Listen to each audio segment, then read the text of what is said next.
On their 2003 album, Everything to Everyone, the Barenaked Ladies included a song which I find often starts playing in my head at this time of the year. The song goes like this.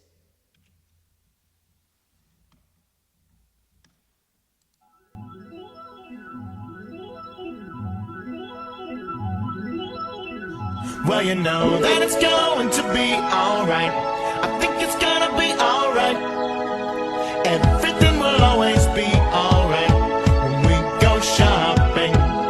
Well, you know that it's going to be alright when we go shopping.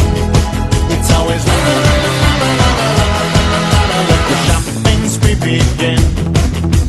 La la la la la la la la la la la. Everybody wins. So shut up and never stop. Let's shop until we drop. Well, you know.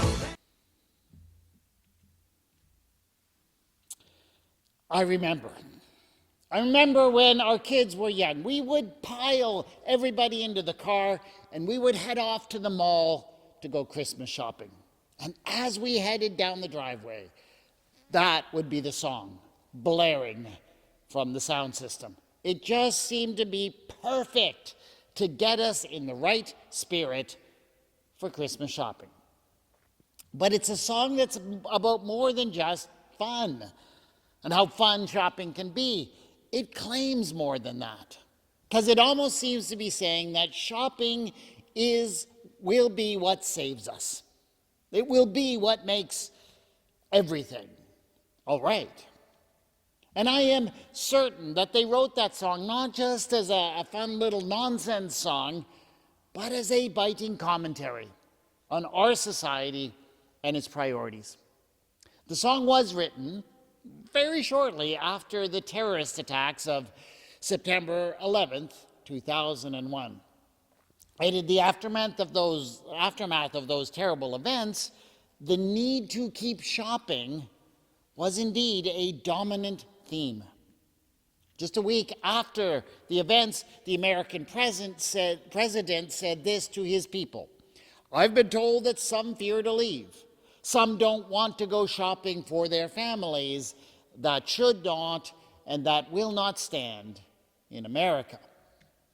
Now, the intent of that statement was actually more nuanced than I've given it credit for. I kind of took it out of context, but it is true that the message that stuck, the message that many people heard, was that if Americans stopped shopping, the terrorists would win. And as Black Friday, the biggest shopping day of the year, the kickoff to the Christmas shopping season, approached in 2001, everyone was watching nervously. The very fate of the nation seemed to hang in the balance. If consumers came through, if they did indeed shop until they dropped, the nation would be saved. The salvation of society itself was in the hands of the shoppers, dependent on their willingness to go deeper into debt to keep the economy moving. Note that it was not up to the corporations or the retailers or the financial institutions. No, we would only know that everything would be all right when we went shopping. But it was not just that year. True this year too, isn't it? We are hit hard with inflation. We are reeling from a string of disasters and political uncertainty. And so you can bet that people are looking very nervously at the numbers for consumer spending for this season. It's so important, in fact, that our federal government has cut back retail taxes, promised a stimulus check just to keep us all shopping. And if the shoppers don't come through, if we close our wallets, restrict our spending, it will be taken as a sure sign that we are all doomed. But if, on the other hand, everybody goes shopping, well, you know that it's going to be all right. But of course, there's also another meaning behind the song. It's not only a reminder of how dependent our entire system is on consumer spending, it's also a commentary on our individual strategies for coping.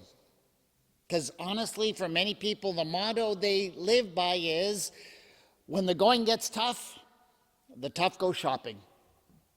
It's so common for us to distract ourselves from our personal and global anxieties and fears by going out and buying something new that people literally call it retail therapy.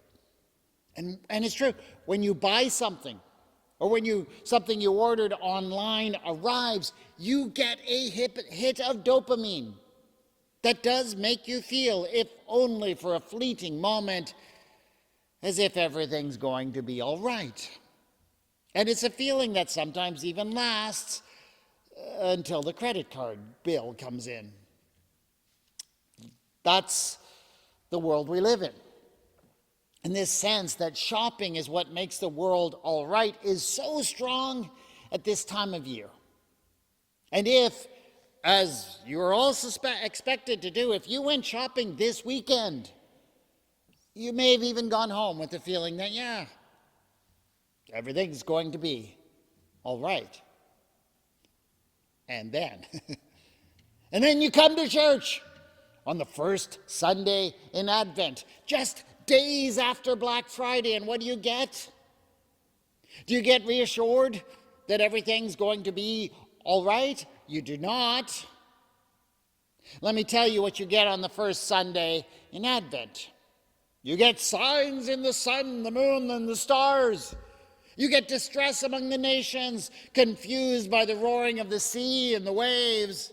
You get people fainting with fear and foreboding of what is coming upon the world, and the powers of the heavens shaken.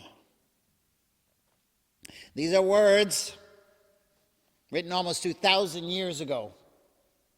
Words written in the shadow of some truly horrendous events: an invasion and destruction of an entire nation, the demolition of a temple, the slaughter of fighters and civilians alike. But as you read that, it doesn't really seem like we're talking about ancient history, does it? It seems a pretty good commentary on the state of the world right now. Distress among the nations, confused by the roaring of the sea and of the waves.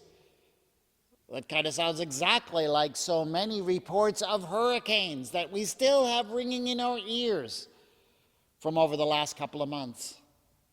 And I don't know about you, but my social media feeds are full of people fainting from fear and foreboding of what is coming upon the world.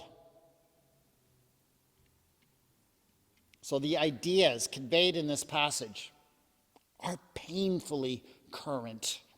So much so that I suspect that many actually try not to think about the state of the world. It's kind of bleak. It's one reason why I think we distract ourselves with our retail therapy. I imagine, therefore, that some might be annoyed to come to church on the first Sunday of Advent, to open your Bibles, and to be confronted with a gospel passage like this one, which seems to be ripped from the newspaper headlines. I mean, isn't coming to church supposed to feel good? Aren't we meant to be assured that everything is going to be all right? Because if the church won't tell me that, I can always go to the mall. And after all, isn't the first Sunday in Advent supposed to be all about hope? I mean, we lit the candle and everything, right? And all of this doesn't seem very hopeful. Seems downright disturbing. And that takes us to the heart of the question for today. What is hope. Is it just a good feeling? Is it just an assurance that everything is going to be all right? No. No, it's not. Yes, it is true that one aspect of hope is a confidence that things will work out in the end, but there's a difference between that confidence and a feeling. Hope is not something that can be engendered by ignoring real-world problems, which is what we often do with our shopping obsession. And I'm not just talking about how we distract ourselves by buying stuff. I'm also talking about how lots of people are struggling right now because they're falling through the cracks of the economy. They can't get work that gives them enough hours or enough pay to cover their bills. They can't find housing that they can afford. They don't have enough to buy healthy food for their family. That's where an increasing portion of the population finds itself today. And honestly, if the economy made any sense, that is a situation that should lead to utter collapse in every sector. But it's not what happens. Why? Because we keep going into debt to keep on shopping. It hides, it masks the reality of the world we are living in, which means we don't have to deal with it. But hope doesn't hide from the truth. It believes in a future, but not because it knows that the system is stable. It recognizes that the system is corrupt, maybe teetering on the edge of collapse, but still finds confidence in a future. That's the kind of hope we celebrate on this first Sunday in Advent. The passage we read from the Gospel of Luke is based on the words of Jesus. He spoke them to his disciples as he looked forward to the chaos and the destruction that he knew would be visited upon the people of Judea if they continued down the path that they were on. But Luke wrote these words down decades later, after many of the things that Jesus had foreseen had already come to pass. And yet the world was still a mess. So both Jesus and the gospel writer looked at the world with eyes wide open. They saw the mess. They saw the injustice and the failures of the systems. Yet they still had hope. They had hope not so much because they knew what the outcome would be, so much as they knew in whose hands the future would be. That hope allowed them to look realistically at the situation in front of them and come to terms with how scary and anxiety-inducing it was, and yet accept that it was a reality they could deal with. They could embrace it because they knew that their God was alive, that God would never abandon God's people. I don't think we're very good at hope in the world today. We're more in the business of spreading good feelings or distracting ourselves with things like consumer spending. That's why so many people have a hard time when the distractions stop. They're constantly scrolling from one TikTok or tweet to the next, always on their phones, always with the television in the background, the music on. Because they know if ever the distractions stop, the bleak reality of the world will come crashing in. They won't be able to cope. But Christians know there's another possible thing that can happen when you turn off the distractions. People of faith have discovered again and again down through the centuries that when you enter into true silence, when you turn off the distractions and the voices within, an amazing thing can happen. You can encounter God. You see, that's another reason why our distractions, including our shopping obsessions, get in the way of hope. They may keep us from being so disturbed by the evil that's in the world, but they are also preventing us from finding God, who is the source of all hope. This is the image that Jesus places before us so that we may find hope when things are looking dark. Then they will see the Son of Man coming in a cloud with power and great glory, he says.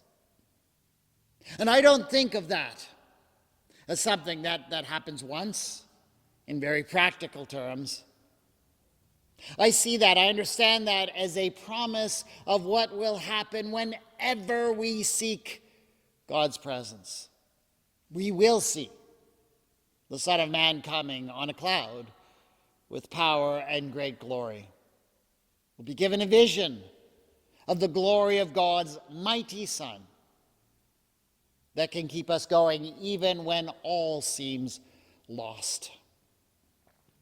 That's why, when these things begin to take place, you don't need to fall into despair. You don't need to distract yourself by shopping or whatever else. You can stand up and raise your heads, because you know it's not shopping that's going to make everything all right. You know that your redemption is drawing near. Thank you for hope, dear God. Amen.